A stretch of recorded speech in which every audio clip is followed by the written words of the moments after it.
우리 이 시간에 성령의 임재로 시작한 교회라는 제목으로 말씀의 은혜를 함께 나누어 보고자 합니다. 여러분 프로 그리고 프로가 아닌 사람을 아마추어라고 하는데요. 여러분 프로와 아마추어의 차이를 아시는지요? 제가 좀 적어 왔는데요. 화면을 좀 보여주시면 프로 아마추어의 차이는 5가지라고 이야기를 하더라고요. 첫째는 프로는 기회가 오면 그 기회를 잡는데요. 그런데 아마추어는 생각만 하고 가만히 서 있는다고 합니다. 그리고 두 번째로 프로는 목표가 있대요. 그런데 프로가 아닌 아마추어는 목표가 없다고 합니다. 그리고 세 번째 프로는 행동으로 보여주고 아마추어는 말로 보여준다고 하더라고요. 그리고 네 번째로 프로는 뭐든지 해보겠다고 도전해보는 의식이 있는데 아마추어는 일단 안 된다고 나중에 해보겠다고 이렇게 이야기를 한다고 합니다. 그리고 마지막으로 5번째는 프로는 시간을 리드한다고 이야기를 하더라고요. 리드한다는 건 뭐냐면 자기의 시간을 자기가 만들어서 쓰고 있다라는 거예요. 그런데 아마추어는 시간에 끌려다니는 거죠. 나 시간이 왜 이렇게 없어? 나 왜 이렇게 시간이 빨리 가? 오늘 하루도 후딱 갔네? 이러면 이제 아마추어라는 거예요. 여러분 프로십니까? 아마추어십니까? 프로예요. 감사합니다. 여러분 프로가 되셔야 돼요. 인생의 프로가 되셔야 돼요. 여러분 아마추어 같은 우리의 모습도 좀 있고요. 또 어떤 곳에는 프로와 같은 우리의 모습도 좀 있습니다. 근데 여러분 사회가 발달하면서 이 사회는 누구를 원하냐면 프로들을 원하더라고요. 그리고 프로가 되라고 사회는 많은 사람들에게 이야기하고 또 프로가 될 수 있는 다양한 기회를 또 제공을 하고 있습니다. 근데 여러분 이 사회에만 프로가 있는 것은 아닙니다. 신앙의 여정에도 우리들의 신앙의 삶에도 프로 의식이 있어야 함을 여러분 꼭 기억하셔야 합니다. 오늘 본문에 보니까 자신들이 프로라고 생각하는 신앙의 프로라고 생각하는 사람들이 등장을 좀 하는데요. 그 사람들이 누구냐면 바로 유대인들이에요. 유대인들. 여러분 유대인 하면 좀 이렇게 우와 이러잖아요. 신앙의 프로. 나름대로 역사 있는 자들, 전통이 있는 자들, 말씀대로 살아가려고 노력하는 자들이라고 우리가 생각을 하고 있잖아요. 하여튼 이 신앙의 프로로 살고자 하는 유대인들이 오늘 본문에 좀 등장을 하는데요. 오늘 우리가 읽은 사도행전 2장을 보시면 이제 예수님이 승천하셨어요. 그리고 나서 감난산으로부터 돌아온 상황에서부터 이 사도행전 2장이 시작이 되어집니다. 이들은 성령을 주시겠다는 약속을 신뢰하고 있었어요. 그리고 나서 도망가지 않고 이제 다락방에 모여서 이제 기도하기 시작을 하는 거예요. 온 힘을 다하여 기도에 힘을 쓰고 있습니다. 그리고 정말로 예수님이 약속하신 것처럼 이들이 모여서 기도할 때 하나님의 약속이 이루어지기 시작을 해요. 오늘 우리가 읽진 않았지만 앞선 본문 구절인데요. 사도행전 2장 1절에서 4절 말씀, 우리 1절부터 4절까지 한번 천천히 읽어볼까요? 시작.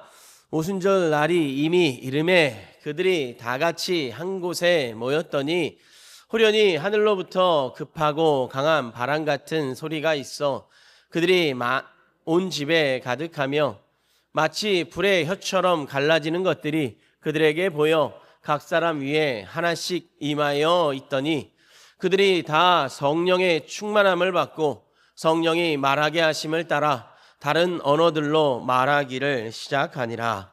아멘. 이들의 성령의 임재는 여지 누구도 보지 못한 방법으로 이들 위에 내리기 시작을 합니다.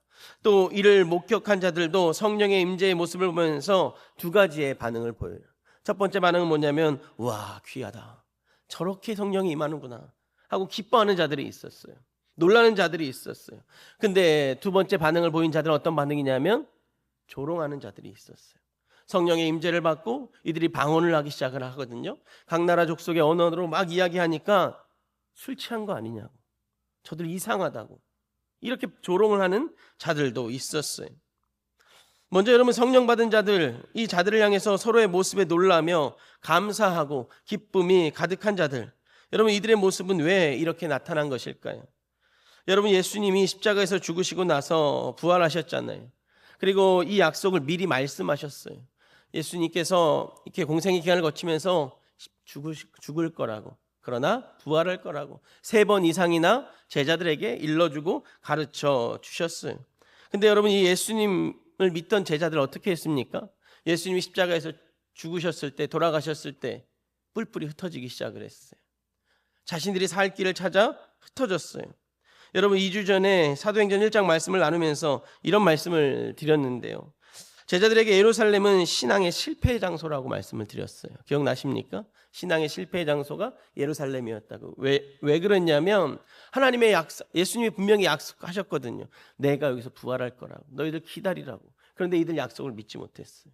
예수님 죽는 것만 보고 돌아가시는 것만 보고 무서워서 자기들 살 길로 뿔뿔이 흩어졌어요. 바로 그 흩어진 장소가 예루살렘이었어요. 그런데 부활하신 예수님이 이 제자들을 한 명 한 명 찾아가서 이제 만나기 시작하는 거예요. 그러고 나서 이들을 다 불러 모았어요.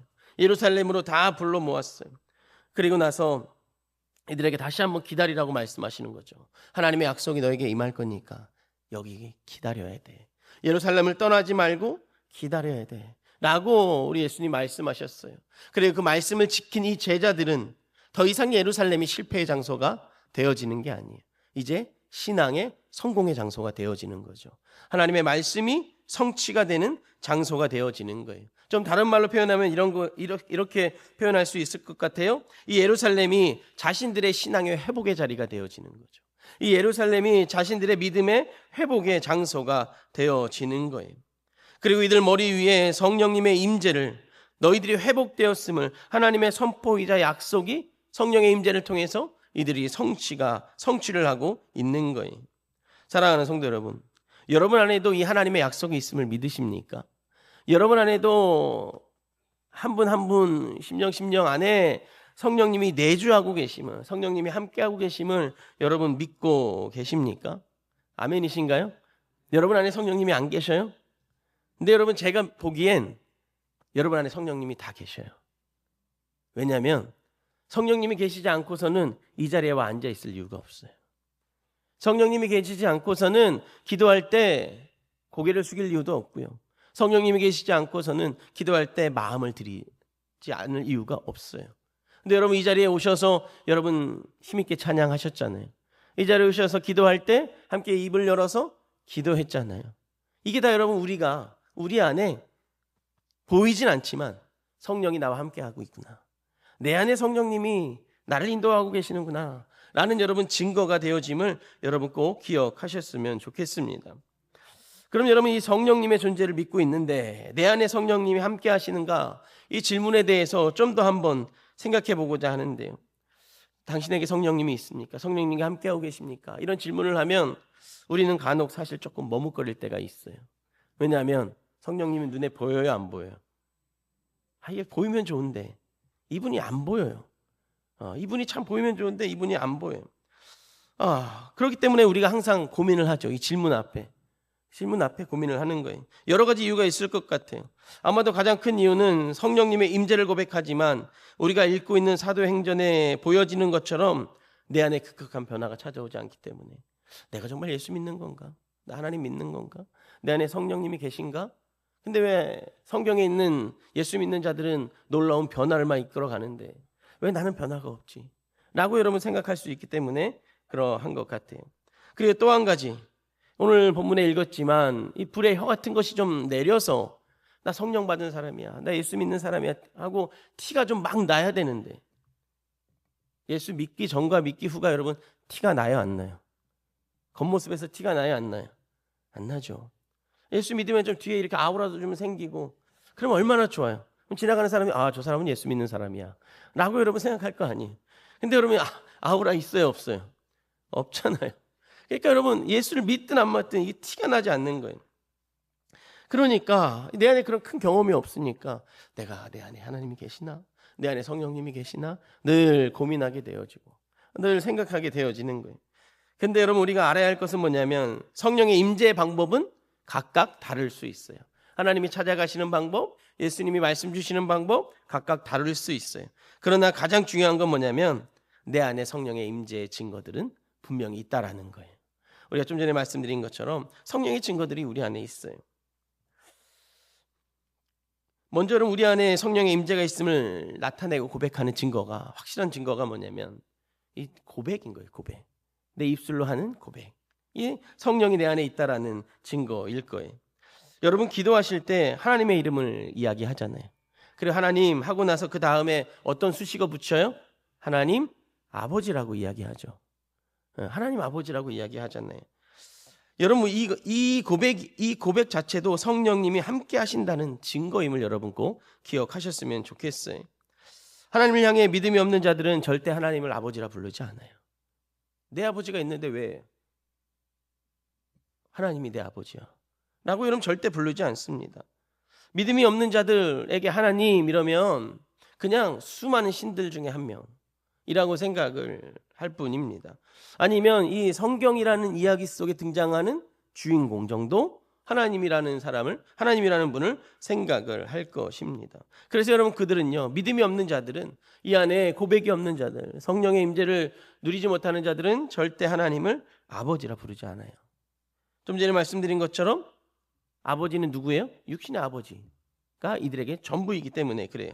근데 여러분 믿음이 있는 자들은 하나님을 뭐라고 불러요? 아버지라고 부르죠. 이 고백이 여러분 절대 쉬운 게 아니에요. 절대 쉬운 게 아니에요. 하나님의 우리의 창조주고 아버지이심을 고백하는 그런 믿음의 고백이라는 거예요. 여러분 아마 많이 들어보셨을 이야기인데요. 평양 대부흥을 이끌었던 길선주 목사님의 이야기를 여러분 아마 숱하게 들으셨을 거예요. 길선주 목사님이라는 분이 계셨어요. 이 목사님은 목사가 되기 전에 도교에 흠뻑 빠져 있었어요. 그리고 때로는 관우, 우리 그 삼국지에 나오는 관우 있잖아요. 이 관우를 믿는 종교가 관성교라고 하는데 이 관성교에 흠뻑 빠졌었던 인물이에요. 그래서 산에 들어가서 10년 이상의 돌을 닦은 사람이 산신령이 되겠다고, 한번 하늘 날아보겠다고 하여튼 이상한 생각을 하면서 돌을 10년 가까이 닦았던 사람이에요. 그런데 여러분 그의 마음에 자신이 닦는 이 도가 신뢰가 되지 않는 거예요. 그의 마음에 내가 아무리 이렇게 산에서 돌을 닦고 수련을 해도 마음의 평안이 찾아오지 않아요. 그리고 죽음 이후에 대한 근심이 생기고 걱정이 생기는 거죠. 우리 기독교로 이야기하면 구원에 대한 이야기가, 이 문제가 그 앞에 이렇게 크게 점점점 놓이기 시작을 하는 거예요. 이게 어느 날 그 근심하고 걱정하고 있었을 그때에 이 길선주 목사님의 친구인 김종섭이라는 친구가 이 목사님을 찾아와요. 그리고 그에게 책 한 권을 건네줍니다. 이 돌을 닦으려면 이 책을 읽고 닦으라고 책 한 권을 건네줘요. 그 책의 제목이 뭐냐면 철로역정이라는 책이에요. 여러분 다 아시죠? 철로역정이라는 이야기. 예수님 만나러 가는 이야기, 시온성을 향해서 걸어가는 이야기 아닙니까? 천국 백성 되는 이야기 아닙니까? 이 철로역정이라는 책을 이 길선주 목사님에게 던져주게 됩니다. 길선주 목사님이 이 책을 받아들이고 책을 읽기 시작을 해요. 책을 쭉 처음부터 쭉까지 읽어가는데 질문들이 이 안에 생기는 거예요. 고민거리가 생기고 고뇌하기 시작을 해요. 어떤 부분에서 고뇌가 되냐면 이 책을 보니까 이 책의 주인공이 하나님을 아버지라고 부르는 거예요. 아니 하나님이 왜 아버지야? 시아버지가 있는데 왜 하나님이 아버지야? 이 근심이 쌓이기 시작을 하는 거죠. 이 도교를 전공한 이 길선주 목사는 아마 더 근심이 쌓이기 시작했을 거예요. 그래서 나를 낳으신 아버지가 있는데 이상하네 라고 고민하면서 밤에 잠을 자지 못해요. 그리고 뜬 눈으로 밤을 새고 나서 이 김종석이라는 친구를 찾아가는 거예요. 그리고 가서 물어봐요. 야, 이 책에 보니까 이상하더라. 남의 아버지를 아버지라 부르고 지 아버지 이름 나오지도 않다더라. 이렇게 이야기를 해요. 그러다 이 친구가 이렇게 권면을 해요. 야, 그러면 너 이것 때문에 근심되고 걱정되지. 그러면 여기 기록이 되어져 있는 크리스천이 이야기하는 하나님 아버지에게 한번 기도해봐라. 그 답을 좀 알려달라고 기도해봐라 라고 이야기를 해요. 여러분 이 길선주 목사님은 나름 산에서 지금 10년 이상 수련했잖아요. 돌을 닦은 사람이에요. 나름대로 기도에 일가견이 있었을 거예요. 바위 위에 올라가서 나름대로 산신령처럼 기도하는 거 뭐 1시간 2시간 쉽지 않았겠습니까? 하여튼 이 기도하는 거 그리 어렵지 않았어요. 그런데 기도를 시작하는데 하나님 아버지라는 말이 자꾸 나오지 않는 거예요. 너무나 고뇌되고 힘이 들었던 거예요. 기도가 여지껏 쉬웠는데 이제 하나님께 기도하려고 하니까, 하나님 아버지한테 기도하려고 하니까 너무나도 어려웠다고 고백을 해요. 그리고 별것도 아닌 것 같은 이 일로 그는 다시 고민을 하기 시작을 하는 거예요. 그리고 심지어 몸이 아파오기 시작을 해요. 이제 고민이 몸으로 간 거죠. 마음으로 내려가서 몸으로 간 거예요. 시름시름 앓기 시작을 합니다. 그리고 나서 또 가서 묻죠. 아니 도대체 뭐냐, 기도가 안 된다. 기도가 안 된다.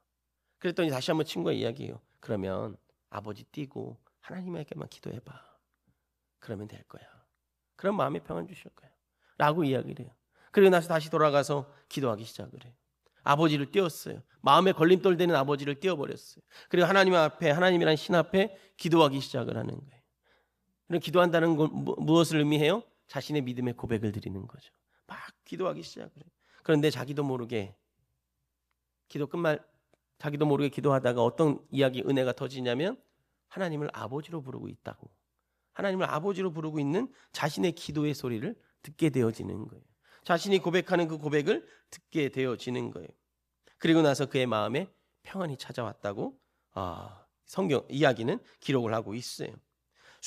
여지 십수년 동안 자신을 짓눌렀던 그 어려운 것들이 자신이 하나님을 아버지로 고백하는 그 순간 모든 것이 평안해지는 놀라운 은혜의 경험을 체험했다고 그는 고백을 하더라고요. 그래서 여러분 그의 책을 보면 이렇게 고백을 해요. 제가 한번 읽어드릴게요. 나는 친구의 모든 행동, 그가 앉고 일어서는 것, 잠자리에 드는 것, 걷는 것을 눈에 불을 켜고 지켜 주시했었다. 여러 날이 지나면서 공포가 엄습했는데 그가 나를 이긴 것을 보았기 때문이다. 내가 할 수 있는 것은 옛 방법인 기도뿐이었다. 그러나 이번에는 하나님의 이름으로 나는 기도한다. 라고 고백을 하고 있어요. 하나님의 아버지라 고백하는 거, 하나님을 아버지라 고백하는 거, 예수님을 주님이라 고백하는 거, 내 안에 성령님이 계시다는 증거가 됨을 여러분 꼭 기억하시기를 바랍니다. 그래서 여러분 하나님 아버지 고백하실 때마다 내 안에 성령님이 함께 하는구나. 예수님이 나의 주님이십니다. 라고 고백하고 찬양할 때마다 내 안에 성령님이 함께 하시는구나. 여러분 이런 큰 고백이 되어짐을 여러분 꼭 기억하시고 그 놀라운 기쁨을, 때론 그 거룩을 누리시는 모두가 되시기를 주님의 이름으로 간절히 부탁을 드리겠습니다. 여러분 우리 안에 성령이 계시다는 증거가 또 있어요. 그 뭐냐면 내 안에 성령이 있잖아요. 우리 안에 성령이 있으면 내가 믿음 생활하는데 애통함을 느껴요. 쉽게 말씀드리면 이런 거예요. 여러분 성령님이 내 안에 계시면 나타나는 특징들이 있는데요. 그래서 뭐냐면 먼저는 여러분 우리가 지금 이 수요 하모니 예배 가운데 있잖아요. 이 예배를 참여했는데 예배가 내 안에 잘 이루어지지 않으면, 내가 예배 안에서 승리하지 못하면 이 안에 성령님이 계신 분들은, 성령님과 동행하는 분들은 예배가 잘 이루어지지 않는 것에 대해서 속상해해요. 아파해요. 무슨 말인지 이해되시나요? 다른 예를 들어볼까요? 여러분 기도 많이 하시잖아요. 내가 기도하는데 기도가 잘 이루어질 때도 있지만, 기도가 술술술 나올 때도 있지만 기도가 잘 나오지 않을 때도 있어요. 경험해 보셨죠? 기도가 잘 될 때도 있는데 기도가 잘 안 될 때도 있어요. 기도가 잘 될 때면 여러분 어때요? 마음이 기쁘고 감사하죠. 근데 여러분 기도가 안 되면 어때요? 여러분의 마음이 슬프죠. 아프고 괜히 찜찜하고 애통해하죠. 여러분 이 애통함 자체가 내 안에 성령이 있다라는 소리예요. 왜냐하면 이 안에 성령이 없으면 내가 예배를 잘 하든 안 하든 근심되지 않아요. 이 안에 성령이 없으면 내가 기도가 잘 되든 안 되든 전혀 근심하지 않아요. 그러나 내 안에 성령이 있으면 기도가 안 되면 근심하는 거예요. 내 안에 성령이 있으면 예배가 안 되면 근심하는 거예요. 때론 걱정도 하는 거예요. 그럼 여러분 왜 내가 걱정하고 왜 내가 근심하게 되는 걸까요? 이유는 한 가지예요. 뭐냐면 성령님이 내 안에서 근심하고 있기 때문에 나도 근심하는 거예요. 성령님이 내 안에서 애통하고 있기 때문에 나도 애통한 채 삶을 살아가고 신앙의 여정을 이끌어가고 있다라는 거예요. 그럼 여러분 반대로 그렇지 않은 분들, 이 안에 성령님이 없는 분들은, 아직 믿음의 고백이 온전히 이루어지지 않는 분들은 어떨까요? 예배가 잘 이루어지든 안 이루어지든 전혀 속상하지 않죠. 기도를 하든 안 하든 전혀 근심되지 않아요. 걱정하지 않습니다. 오히려 이런 분들에게는 어떤 일이 일어나냐면, 좀 이런 표현을 하셔서 죄송한데요, 오늘 목사님이 하시는 말씀이 좀 짧으면 은혜가 되는 거예요. 이해되십니까? 이 안에 성령님이 없는 분들은 그냥 목사님이 하시는 말씀이 짧으면 그냥 그게 엄청 은혜인 거예요. 근데 여러분 목사님 말씀이 길잖아요. 이제 그때부터는 이제 은혜가 안 되는 거죠. 이제 짜증과 분노가 막 시계 보고 나 약속 있는데, 점심시간 뭐 약속 있는데, 이 온갖 막 이런 것들로 막 이렇게 나오는 거예요. 성령이 있는 것과 없는 것의 차이가 이렇게 확연하게 드러나요. 확연하게 드러나요. 즉 여러분, 예배에 대한 사모함이, 말씀에 대한 사모함이 내 안에 있다는 것은 성령이 나와 함께하고 있다는 거예요. 이렇게 이 시간에 예배당을 찾아 나와 있다는 건 성령이 나와 함께하고 있다는 증거가 되어짐을 여러분 꼭 기억하시기를 바랍니다. 그러니 사랑하는 성도 여러분, 우리 안에 성령님이 함께하고 계심을 꼭 믿으시기를 주님의 이름으로 간절히 축복하겠습니다. 다시 여러분 본문으로 좀 돌아가면 이 예루살렘에 머물던 제자들 위에 성령의 임재가 나타나는 거예요. 성령의 부으심이 나타났어요. 그리고 이들은 기쁨이고 감격을 누리고 있어요. 그러나 그렇지 못한 주변에 있던 자들은 이상하게 여기기 시작하고 술 취했다고 이야기하고 신기해하기도 하고 조롱하기도 시작을 하는 거예요. 사도행전 2장 13절 말씀 보니까 이렇게 쓰여져 있더라고요. 우리 같이 한번 읽어보겠습니다. 시작. 또 어떤 이들은 아멘. 어떤 이들이 조롱하는 거죠. 야, 술 취한 거 아니냐고. 이상한 말 하는 거 보니까 술 취한 거 아니냐고 이야기하는 거예요. 여러분, 이때에 이 성령의 임재를 경험한 이 베드로가 많은 사람들이 막 혼란해하니까 저것이 성령의 임함인지, 저것이 하나님의 약속의 성취인지, 아니면 술 먹고 주장하는 건지 이게 이해가 안 되고 많은 사회가 막 혼란스러우니까 이 베드로가 이제 앞장서가지고 성령의 임재에 대한 말씀을 전하기 시작을 하는 거예요. 그런데 여러분, 이들이 지금 누구냐면 유대인들이에요. 이 성령의 충만한 임재를 경험을 받은 이 사람들, 앞에 있는 사람들이 대부분 유대인들이에요. 그래서 여러분, 이 유대인들에게 이해하기 쉽게 이 베드로가 구약 성경 이야기를 가져다가 예수 그리스도의 죽으심과 또 부활하심에 대한 이야기를 하기 시작을 해요. 그리고 예수님이 구원자 되심에 대한 이야기를 하기 시작을 하고 이어서 성령이 우리에게 오심을 선포하기 시작을 하는 거예요. 여러분, 이 베드로의 선포에 오늘 우리가 읽은 본문에 사람들이 이런 반응을 보이는데요. 우리 또 2장 37절 말씀 또 같이 한번 읽어보겠습니다. 시작. 그들이 이 말을 듣고 마음에 찔려 베드로와 다른 사도들에게 물어 이르되 아멘. 이 유대인들이 베드로의 설교를 들었어요. 베드로의 이야기를 쭉 들었어요. 그리고 나서 이들의 마음이 어땠대요? 찔림을 받았다라고 성경은 기록하는 거예요. 여러분, 이 찔려라는 단어를 살펴보니까 어떤 의미냐면 관통하다라는 의미예요. 관통하다. 즉 여러분, 베드로의 설교를 들은 수많은 유대인들의 마음이 성령의 능력으로 관통을 당했다라는 거예요. 성령님께서 그들의 마음 한 분 한 분의 한 영혼의 마음을 성령님께서 관통했다라는 거예요. 다시 쉽게 말씀드리면 성령님께서 유대인들에게 회개의 마음을 불어 넣어주셨음을 이야기하고 있는 거죠. 자신들이 무언가 잘못하고 있구나 라는 것을 깨닫게 하셨다라는 거예요. 여러분, 이들이 마음의 찔림을 받아서 이들이 다시 물어요. 내가 지금 마음의 찔림을 얻었는데 내 마음이 참 불편한데 내 이런 마음을 어떻게 해야 되느냐라고 베드로에게 물어요. 사랑하는 성도 여러분, 이 말씀을 나누기 시작하면서 프로 아마추어 이야기 했었잖아요. 여러분, 이 유대인들은요 신앙의 프로였어요. 신앙생활에 나름대로 프로였어요. 자기들 나름대로 신정사회를 만들고 그 안에서 어떻게 해서든지 거룩하게 살아보려고 노력했던 자들이 바로 이 유대인들이었잖아요. 그리고 이를 지키려고 무단히 애썼던 사람들도 유대인들이었어요. 그런데 그것이 아니라는 것이 지금 이들의 마음에 찔림으로 다가오는 거예요. 아, 내가 잘못 살았구나 라는 찔림으로 다가오는 거예요. 이들이 자신들에게 들려진 이 복음의 감동 앞에 곧바로 이제 순종의 길을 찾기 시작을 하는 거죠. 그래서 유대인으로 예수님의 제자들에게 찾아가서 이야기하는 거예요. 우리 어찌해야 되냐? 내가 어찌해야 이 마음의 찔림에서 벗어날 수 있느냐라고 묻는 거예요. 여러분, 이 말이 어떤 말이냐면 내가 어떻게 구원받을 수 있겠는가? 라고 유대인들이 예수의 제자들 앞에 찾아가서 묻는 거예요. 여러분, 유대인으로서 이 감동과 사실 이 물음은 수치일 거예요. 왜냐하면 예수를 메시아라고 여기지 않았거든요. 예수를 그리스도로 여기지 않았어요. 오히려 예수를 못 박아 죽였잖아요. 근데 그것들을 지금 본인들이 다 인정하겠다라는 거예요. 그러고 나서 가서 묻는 거죠. 아, 내가 구원받고 싶은데 어떻게 해야 됩니까? 라고 묻는 거예요. 여러분, 이 유대인들이 어떻게 해야 구원을 얻을 수 있을까라고 베드로에게 와서 물어요. 그랬더니 베드로가 이야기를 하고 있어요. 38절부터 쭉 이야기를 하는데요. 어떤 이야기 하냐면 여러 가지 이야기를 하는데 첫째는 뭐냐면 이들에게 이렇게 이야기를 해요. 유대인들에게 회개해야 한다고. 회개해야 된다고 이야기를 해요. 여러분, 이미 이들은 유대인으로서 하나님에 대해서 너무나도 잘 알고 있었던 자들입니다. 그러나 이들에게는 회개가 필요했던 거예요. 그 이유는 근본적으로는 인간으로서 죄를 지니고 있음이 회개가 필요한 이유겠죠. 그러나 더 나아가 그들이 예수 그리스도를 그동안 알지 못했던 그 무지한 신앙, 그 신앙 역시 이들에겐 회개의 제목이 되어졌다라는 거예요. 회개는요, 구원에 이르기 위한 가장 기본의 전제 조건입니다.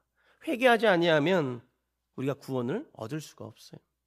그래서 베드로가 이야기하는 거죠. 회개해야 된다고. 너희들 하나님 잘 알지? 근데 하나님이 예수님이 그리스도라고 그렇게 이야기했는데 너희들 믿지 않았잖아. 이거 회개해야 돼. 라고 이야기하고 있는 거예요. 여러분, 두 번째로 베드로가 어떻게 이야기를 하냐면 예수 그리스도의 이름으로 세례를 받아야 된다. 라고 이야기를 해요. 여러분, 이들에게 예수님은 저 멀리 있는 사람이에요. 유대인들에게 예수님은 그냥 수많은 선지자들 중에 하나일 뿐이에요. 메시아도 아니고 그리스도도 아니에요. 그래서 그 예수의 이름으로 세례를 받을 이유가 이들에게는 단 하나도 없어요. 그런데 베드로가 이야기하는 거예요. 회개하고 예수님의 이름으로 세례를 받아야 된다.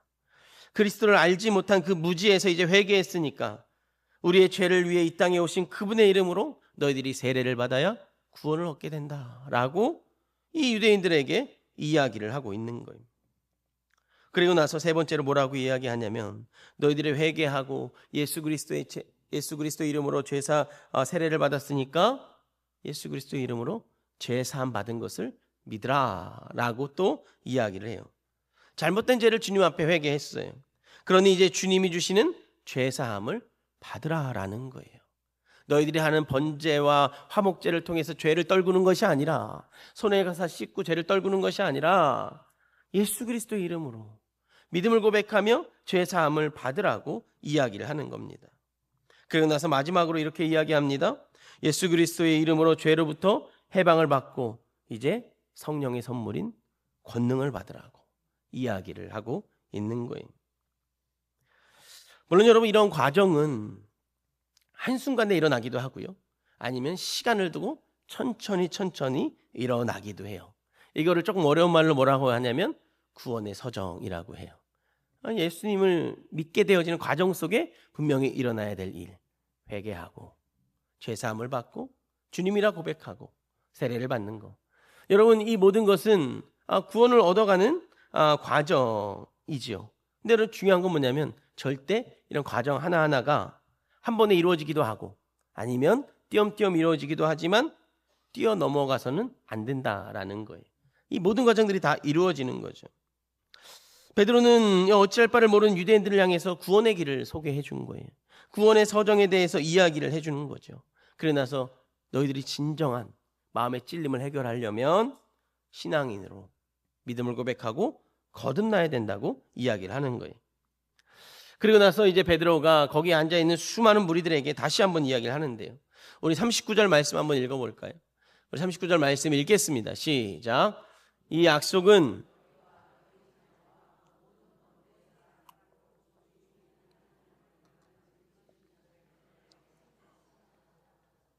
아멘. 여러분, 여기서 말하는 약속은요, 구원을 얻는 것인데 이 구원은 유대인의 자녀에게만 족한 것이 아님을 선포하는 거예요. 모든 민족에게 구원의 역사가 이루어질 것이다. 모든 먼 데사람, 즉 하나님이 얼마든지 부르는 모든 자들에게도 구원의 은혜가 임할 거라고 이야기를 하고 있는 거예요. 여러분, 오순절날 경험한 이 성령의 임재와 구원을 얻고자 하는 이들의 갈망은 수많은 사람들의 영혼에 떨림으로 다가왔어요. 자기가 죄인임을 아는 자, 그리고 자기가 죄인임을 모르는 자에게도, 먼 데사람에게도 복된 소식으로 들려지고 다가오기 시작을 했어요. 그리고 베드로가 마지막에 이렇게 외쳐요. 뭐라고 외치냐면 패역한 세대여 구원을 받으리라 라고 외치는 거예요. 여러분, 패역이라는 단어를 구어사전에서 보니까 이렇게 쓰여져 있더라고요. 도리에 어긋나고 불손한 자라고 쓰여져 있어요. 이것은 여러분 도덕적 의미를 포함을 하고 있는데요. 그러나 여러분 원어로 찾아보니까 이렇게 또 쓰여져 있더라고요. 목수가 도저히 삐뚤어져 사용할 수 없는 나무를 가리킬 때, 목수가 한 나무를 가져오는데 너무나 삐뚤어져서 사용할 수 없는 거예요. 그런 나무를 가리키면서 뭐라고 이야기하냐면 패역한 세대요 라고 이야기를 하는 거예요. 즉 여러분, 패역한 세대는 도저히 구원받을 수 없도록 악하기에 이 오순절 절기를 지키기 위해 모인 유대인들에게 그 패역한 세대라고 이야기하면서 구원받아야 된다고, 너희 스스로는 어떤 방법으로 구원을 얻을 수 없다고 이야기를 하고 있는 거예요. 그래서 여러분, 베드로의 선포에 우리 42절 말씀 보니까 이렇게 쓰여져 있어요. 제가 한번 읽어드릴게요. 42절에 이렇게 쓰여져 있습니다. 그 말을 받은 사람들은 세례를 받음에 이날의 신도의 수가 3천이나 더하더라 라고 이야기하는 거예요. 이 패역한 세대여라고 손가락질 이 베드로에게 혼나던 이 유대인들이 믿음을 고백하기 시작을 하는 거죠. 죄사함을 고백하기 시작을 하는 거예요. 그리고 자존심도 다 내려놓은 채 예수의 이름으로 세례를 받는 거예요. 그리고 세례를 받아서 하나님의 자녀가 된 사람이 3,000명이나 된다고 성경은 우리들에게 기록을 하고 있는 거예요. 작은 무리가 성령의 충만함을 경험하고 말씀을 전하니까 복음을 믿는 자들이 3,000이나 되어지는 놀라운 역사를 이룰 수 있게 되어진 거죠. 사랑하는 성도 여러분, 이 베드로의 외침에 유대인들의 마음이 흔들렸던 것처럼 여러분, 우리의 외침에도 믿지 않는 자들의 마음이 흔들린다는 것을 여러분 꼭 기억하시기를 바랍니다. 그래서 우리가 걸어가고 누군가와 이야기하고 누군가와 소통하고 함께 사는 것 자체가 여러분 그냥 사라지는 게 아니에요. 믿는 내가 살아가는 건 나로 인해 그들에게 복음이 전해지는 수많은 통로가 됨을 여러분 꼭 기억하시기를 바랍니다. 그래서 여러분, 제가 이 말을 참 좋아해요. 나로 인해 내 주변이 복받기를 원한다. 나로 인해 내 주변이 복받기를 원한다. 이 말을 제가 참 좋아하는, 이 문구를 참 좋아하는데, 그게 뭐냐면 그리스도인인 내가 가는 곳마다 성령님이 함께 하시는 거잖아요. 그러면 내가 서 있는 곳이 성령님이 함께 하시는 곳이고, 내가 만나는 사람들이, 내가 만나고 소통하는 모든 것들이 성령님이 함께하는 장소이기 때문에 그래요. 여러분, 그래서 여러분, 믿음이 있는 자들이 가는 곳마다 성령님이 함께하고 있음을 여러분 꼭 기억하시기를 바랍니다. 그러니 여러분, 내 안에 성령님이 계심을 여러분 늘 믿으시고요, 성령의 충만을 구하시기를 바랍니다. 그리고 성령님께서 주시는 감동에 반응해 보시기를 바랍니다. 중요한 것은, 우리들의 삶의 여정에 중요한 것은 뭐냐면 신앙의 프로처럼 보이는 것이 아니에요. 정말 중요한 건 뭐냐면 내가 성령님과 함께하고 있다는 걸 고백하는 거예요. 그리고 내가 성령님과 함께하며 하나님이 주시는 감동 앞에, 성령이 주는 감동 앞에 순종하는 모습인 거예요. 이게 너무나도 중요한 거죠. 그래서 여러분, 안 된다고 말하기보다 하나님 앞에서 우리의 사실 고백은 하겠습니다 여야 되는 거예요. 왜요? 나머지는 내 안에 계신 성령이 도울 거니까. 근데 여러분, 내가 안 돼요 라고 나오는 건 죄송한데요, 내 안에 있는 성령을 무시하는 거예요. 내 안에 있는 성령. 근데 여러분, 내 안에 하겠습니다, 아니면 해보죠 라는 여러분 고백이 있다라는 건 내가 나도 모르게 내 안에 있는 성령을 의지하고 있다라는 고백이 되어지는 거예요. 사랑하는 성도 여러분, 우리 안에 성령님이 계심을 여러분 꼭 신뢰하고 믿으시기를 바랍니다. 그리고 그 성령의 음성에 꼭 반응하시기를 바랍니다. 그러면 온전한 예수를 바라보며 이 땅 가운데 삶의 여정, 나로 인해 여러분들의 삶의 여정으로 인해서 주변이 복을 받는, 성령의 임재 가운데 주변이 복을 받는 놀라운 역사가 펼쳐질 것입니다. 그 놀라운 역사를 이루어가는 우리 모두가 되기를 주님의 이름으로 간절히 축복하겠습니다.